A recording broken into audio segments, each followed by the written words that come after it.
remember my first year of teaching, because it was called a probationary year, and the headmaster came in to check on me halfway through my lesson on air pressure, and I was talking about a barometer.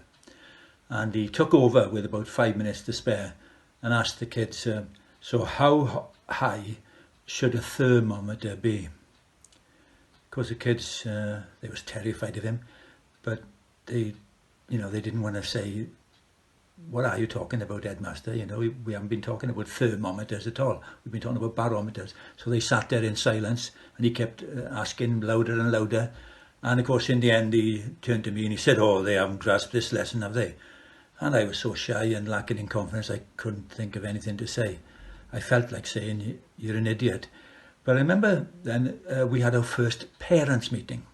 And the same headmaster now stood up and said, we are going to have choices now for these kids going into year 9, and they can opt for something called physics. And physics is the study of the physical world, particularly gravity and electricity. And it's interesting, I remember those two things because some years ago, a few years ago now, a well-known atheist said that Christians say God is invisible, where invisible is another word for non-existent. And I thought, well, that's not true, is it? Because my headmaster wasn't wrong, was he? Physics does involve the study of gravity and electricity.